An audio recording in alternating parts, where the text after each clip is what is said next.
नमस्कार। सदीनामा रोजाना बुलेटिन पत्रिका की ओर से आप सभी का बहुत बहुत स्वागत है।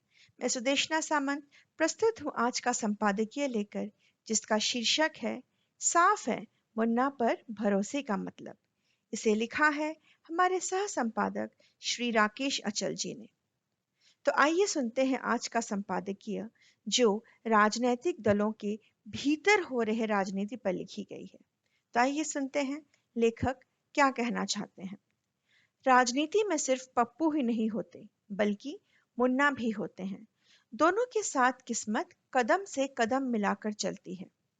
आप इसे पहेली नहीं बल्कि हकीकत समझिए। कांग्रेस में यदि राहुल गांधी पप्पू हैं, तो भाजपा में केंद्रीय मंत्री नरेंद्र सिंह तोमर मुन्ना हैं। ऐसे मुन्ना जो सभी को पसंद है, क्योंकि मुन्ना न ज्यादा बोलते हैं और न ही ज्यादा रुड़ते हैं। गोल मटोल तो वे हैं ही। कोई उन्हें अपना शत्रु मानता हो तो मानता रहे, लेकिन वे अजात शत्रु हैं, यानी सबके प्रिय।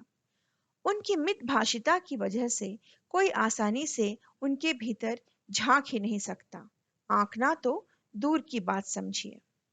मुन्ना उर्फ नरेंद्र सिंह तोमर को भाजपा के केंद्रीय नेतृत्व में मध्य प्रदेश विधानसभा चुनाव के लिए प्रभारी बनाया, तो मुख्यमंत्री शिवराज सिंह चौहान की बांछें खिल गईं।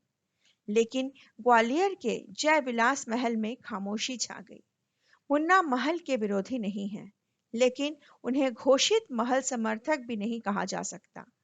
भले ही उनकी उत्पत्ति का स्थान महल ही है, लेकिन वे जय विलास पैलेस में नहीं, रानी महल के समर्थक रहे हैं। तब रानी महल में स्वर्गीय राजमाता विजया राजे सिंधिया जी की सत्ता थी। मुन्ना यानी नरेंद्र सिंह तोमर को मध्य प्रदेश के चुनाव अभियान समिति का प्रमुख बनाए जाने के मायने समझने से पहले आपको मुन्ना के बारे में समझना होगा। मुन्ना भाजपा में दल बदल कर नहीं आए। वे भाजपा के किचन गार्डन का अपना उत्पाद है। 67 साल के मुन्ना छात्र राजनीति से होते हुए पहली बार भाजयुमो के मंडल अध्यक्ष बने। 1983 में पार्षद बने और उन्होंने पीछे मुड़कर नहीं देखा। मुन्ना 1996 में युवा मोर्चा के प्रदेशाध्यक्ष बनाए गए। तोमर पहली बार 1998 में ग्वालियर से विधायक निर्वाचित हुए और इसी क्षेत्र में वर्ष 2003 में दूसरी बार चुनाव जीते। इस दौरान वे सुश्री उमा भारती, बाबूलाल और शिवराज सिंह चौहान मंत्रिमंडल में कई महत्वपूर्ण विभागों में मंत्री भी रहे। साल दर साल भाजपा में मुन्ना यानी नरेंद्र सिंह तोमर की उपयोगिता बढ़ती गई। तोमर वर्ष 2008 में भाजपा के प्रदेशाध्यक्ष पद पर निर्वाचित हुए और उसके बाद वे 15 जनवरी 2009 से राज्यसभा के चुनाव में चुने भी गए। बाद में वे पार्टी के राष्ट्रीय महामंत्री पद पर भी रहे। तोमर एक बार फिर 16 दिसंबर 2012 को पार्टी के प्रदेशाध्यक्ष बनाए गए। मुन्ना हार कर भी जीतने वाले नेताओं में से हैं।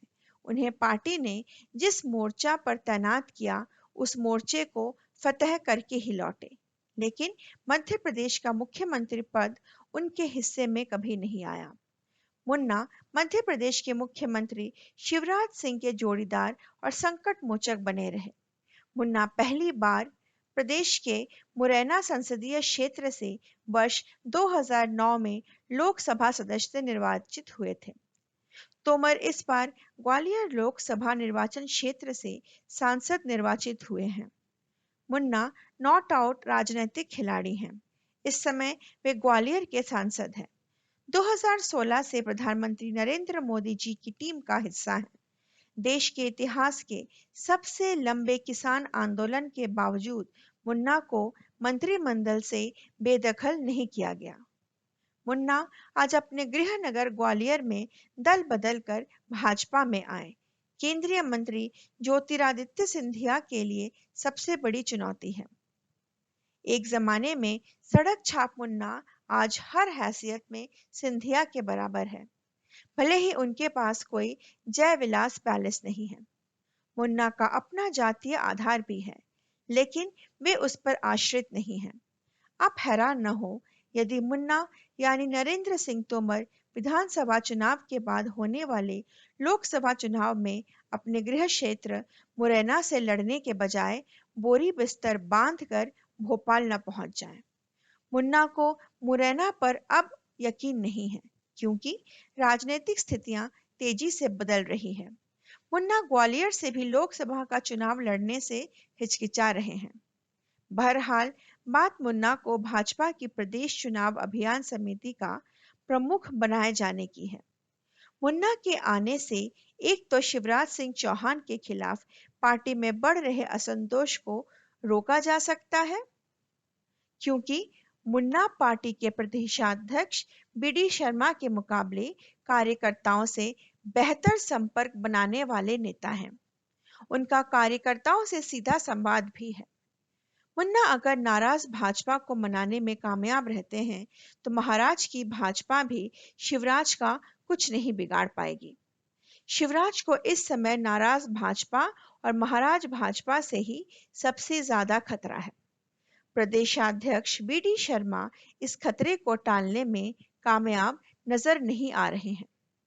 मध्य प्रदेश में राजनीतिक हालात 2018 के विधानसभा चुनाव जैसे ही हैं, यानी भाजपा के लिए चुनाव जीतना बहुत आसान काम नहीं है। कांग्रेस का असंतोष अब भाजपा में जगह बना चुका है। बीते 3 साल में भाजपा का आंतरिक असंतोष घटने के बजाय बढ़ रहा है। ज्योतिरादित्य सिंधिया को भाजपा में आने के बाद असंतोष की नई लहर उभरी है। इसे खुद मुख्यमंत्री शिवराज सिंह चौहान कम नहीं कर पा रहे हैं। अब मुन्ना इस असंतोष को दूर करने की कोशिश कर सकते हैं। इस कोशिश के चलते उन्हें अपने पुराने साथियों की इमदाद भी करनी पड़ेगी। मुमकिन है कि वे शिवराज से नाराज अजय विश्नोई, अनूप मिश्रा और कैलाश विजयवर्गीय जैसे लोगों को भी समझा बुझा लें। भाजपा के मुन्ना के पास भले ही कांग्रेस के पप्पू की तरह चॉकलेटी चेहरा न हो, किंतु वे पार्टी के एक धीर गंभीर चरित्र जरूर हैं। वे पार्टी कार्यकर्ताओं के बीच प्राध्यापकों की तरह पूरे 45 मिनट की क्लास लेते हैं। उन्हें आंकड़े कंठस्थ हैं। वे चीखते चिल्लाते नहीं हैं और अपनी बात अपने ढंग से कार्यकर्ताओं तक पहुंचाने में दक्ष हैं। मान लीजिए कि भाजपा मुन्ना की जगह केंद्रीय मंत्री ज्योतिरादित्य सिंधिया को मध्य प्रदेश का चुनाव प्रभारी बना देती है, तो पार्टी का आंतरिक असंतोष कम होने के बजाय और बढ़ जाता। सिंधिया एक चुंबकीय व्यक्तित्व के मालिक जरूर हैं, लेकिन उनके पास मुन्ना यानी नरेंद्र सिंह तोमर जैसा सांगठनिक अनुभव नहीं है। वे अधीर नेता हैं। सिंधिया छात्र जीवन से राजनीति में नहीं आए। वे पार्टी के दक्ष कार्यकर्ता भी नहीं हैं। उन्हें भाजपा में आए अभी जुम्मा जुम्मा ही हुए कितने दिन हैं। मुन्ना को कमान देने से शिवराज के साथ ही महाराज यानी ज्योतिरादित्य सिंधिया भी राहत महसूस करेंगे, क्योंकि मुन्ना ने उनकी भले ही अघोषित प्रतिस्पर्धा हो, किंतु सीधा संवाद तो है ही। सिंधिया को पर्दे के पीछे से मुन्ना भी महाराज ही मानते हैं।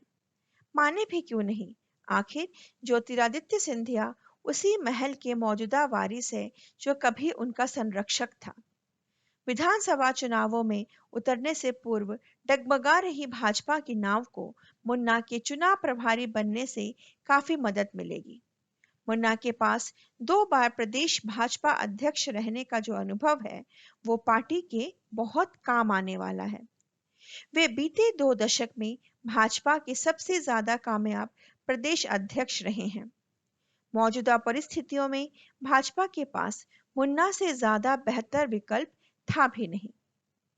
नरेंद्र सिंह तोमर उर्फ मुन्ना नसीब के मामले में मुख्यमंत्री शिवराज सिंह चौहान और केंद्रीय मंत्री ज्योतिरादित्य सिंधिया से 21 ही बैठते हैं। कभी-कभी मुझे लगता है कि 2024 में मध्य प्रदेश के मुख्यमंत्री का पद मुन्ना के पास ही ना आ जाए। आपको बता दें कि मुन्ना मध्य प्रदेश के मुख्यमंत्री बनते-बनते रह गए थे। केंद्रीय मंत्री राजनाथ सिंह ने मुन्ना को मध्य प्रदेश का मुख्यमंत्री बनाने के लिए बहुत कस बल लगाया था, लेकिन उन्हें कामयाबी नहीं मिली। मुन्ना शपथ ग्रहण के लिए नया सूट बनवाए ही रह गए। हालांकि उन्हें बाद में केंद्र में सम्मानजनक पद मिला। आप मान सकते हैं कि मुन्ना के मध्य प्रदेश की राजनीति में वापस लौटने से मौजूदा चुनावी और राजनीतिक परिदृश्य पर कुछ ना कुछ असर तो पड़ेगा ही, क्योंकि आखिर मुन्ना भाजपा के मुन्ना है, पप्पू नहीं। आप सुन रहे थे हमारे आज का संपादकीय। अगली बार फिर प्रस्तुत होंगी एक नए संपादकीय के साथ। तब तक आप सोचते रहिए अगली राजनीतिक हलचल क्या होगी और मध्य प्रदेश का मुख्यमंत्री कौन बनेगा। आशा करती हूँ आप सभी सुरक्षित रहें, स्वस्थ रहें। धन्यवाद। सुनकर देखो, सुनकर देखो, सुनकर देखो जी। ममता राहुल मोदी बोले, लिखे जितेंद्र जी।